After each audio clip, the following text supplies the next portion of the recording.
Friends, welcome back to Xylem learning. Shweta miss ആണ്. So മക്കളെ, നിങ്ങളുടെ പുതിയ അക്കാഡമിക് ഇയർ ഒക്കെ സ്റ്റാർട്ട് ചെയ്തിരിക്കുകയാണ്. അടിപൊളിയായിട്ട് ക്ലാസ്സസ് ഒക്കെ പോയിക്കൊണ്ട് നിൽക്കുകയാണ്. സോ മക്കൾക്ക് ഇപ്പൊ ബേസിക്സ് ആയിട്ട് പറയേണ്ട ഒരു ടോപ്പിക്കുമായിട്ടാണ് മിസ് വന്നിട്ടുള്ളത്. എന്താണ് ടോപ്പിക് എന്ന് നമുക്ക് നോക്കാം അല്ലേ. ഈ നമ്പേഴ്സ് കണ്ടു കഴിഞ്ഞിട്ട് നിങ്ങൾക്കൊക്കെ ഒരു പ്രത്യേകത തോന്നുന്നുണ്ടാവും അല്ലേ. എന്താണ് ആ പ്രത്യേകത? കുറച്ചു പേർക്ക് അറിയുന്നുണ്ടാകും എന്താണ് ഈ നമ്പേഴ്സ് എന്നുള്ളത്. യെസ്, ഈ നമ്പേഴ്സ് ലെഫ്റ്റിൽ നിന്ന് വായിച്ചാലും റൈറ്റിൽ നിന്ന് വായിച്ചാലും സെയിം ആണ് അല്ലേ. ഇവിടെ നോക്കിക്കേ, 66. നമ്മൾ ഇവിടെ നിന്ന് വായിച്ചാലും ഇവിടെ നിന്ന് നമ്മൾ വായിച്ചാലും അത് 66 തന്നെയാണ്. ഇതോ 848, 848. ലെഫ്റ്റ് നിന്ന് വായിക്കുമ്പോൾ 848, റൈറ്റ് നിന്ന് എടുക്കുകയാണെങ്കിലോ യെസ്, അതും 848 ആണ്. അതുപോലെ 575, 797 ഈ നമ്പേഴ്സിനെ നമ്മൾ പറയുന്ന പേരാണ് പാലിൻഡ്രോം അഥവാ പാലിൻഡ്രോമിക് നമ്പേഴ്സ് എന്നല്ലേ. പാലിൻഡ്രോം അഥവാ പാലിൻഡ്രോമിക് നമ്പേഴ്സ് എന്നാണ് നമ്മൾ ഈ നമ്പേഴ്സിനെ പറയാറ്.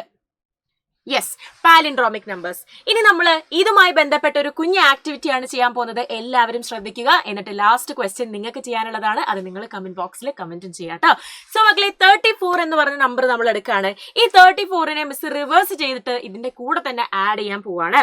സോ യെസ്, നോക്കിക്കേ, 43 അല്ലെ. റിവേഴ്സ് ചെയ്ത് ആഡ് ചെയ്യാന്ന് പറയുമ്പോൾ 34നെ റിവേഴ്സ് ചെയ്താൽ നമുക്ക് 43 ആണ് കിട്ടുക. രണ്ടും കൂടെ നമ്മൾ ആഡ് ചെയ്ത് കഴിഞ്ഞാൽ 4 + 3 എന്ന് പറയുന്നത് 7 ആണ്. 3 + 4 എന്ന് പറയുന്നതോ 7 ആണ്. 77 നമുക്കൊരു പാലിൻഡ്രോമിക് നമ്പർ ആണ് കിട്ടുന്നത് എന്നുള്ളതാണ് ഇവിടത്തെ ഒരു കാര്യം അല്ലേ. അങ്ങനെ അടുത്തൊരു നമ്പർ കൂടെ നമുക്ക് എടുത്തു നോക്കാം.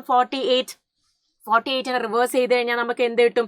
84 കിട്ടും. ഈ 48 എന്ന് പറയുന്നത് എന്താണ്? പാലിൻഡ്രോമിക് നമ്പർ ആണോ? അല്ല അല്ലെ, നോർമൽ നമ്പർ ആണ്. അതിനെ റിവേഴ്സ് ചെയ്തിട്ട് മിസ് എന്ത് ചെയ്തു? മിസ് ആഡ് ചെയ്യാൻ പോവാണ്.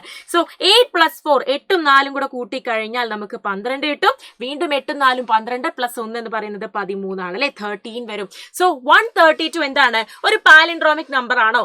അല്ല, പാലിൻഡ്രോമിക് നമ്പർ അല്ല 132. അപ്പൊ മിസ് പറഞ്ഞ ഈ ഒരു ലോജിക് ഇവിടെ തെറ്റിപ്പോയില്ലേന്ന് മക്കൾ വിചാരിക്കുന്നുണ്ടാവും. പക്ഷേ അല്ല, 132നെ നമ്മൾ എന്ത് ചെയ്യാൻ പോവാണ്? നമ്മൾ റിവേഴ്സ് ചെയ്യാൻ പോവാണ്. സോ യെസ്, 2, 3, 1 എഴുതിയിട്ട് മിസ് ആഡ് ചെയ്യാൻ പോവാണ് കേട്ടോ.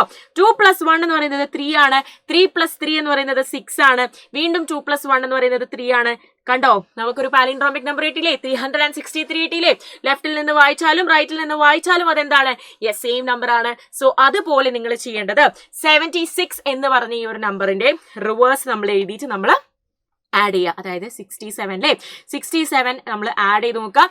കിട്ടുന്ന നമ്പർ എന്താണെന്ന് നോക്കുക. പാലിൻഡ്രോം ആണെങ്കിൽ യെസ്, നമ്മുടെ ആൻസർ ആയി. പാലിൻഡ്രോമിക് നമ്പർ അല്ലെങ്കിൽ വീണ്ടും നമ്മൾ റിവേഴ്സ് ചെയ്യുക, അതിന്റെ കൂടെ ആഡ് ചെയ്യുക എന്നുള്ളൊരു കാര്യമാണ് ചെയ്യേണ്ടത്. സോ യെസ്, ഇത്രയും കാര്യങ്ങളാണ് നമുക്ക് ഇന്നത്തെ ഈ ഒരു വീഡിയോയിൽ പറയാനുള്ളത്. സോ ഈ ഒരു ആൻസർ കണ്ടുപിടിച്ച് എല്ലാവരും കമന്റ് ബോക്സിൽ കമന്റ് ചെയ്യുക. അപ്പൊ അടുത്ത വീഡിയോ ആയിട്ട് മിസ് വീണ്ടും വരുന്നതായിരിക്കും. അതുവരേക്കും ബൈ.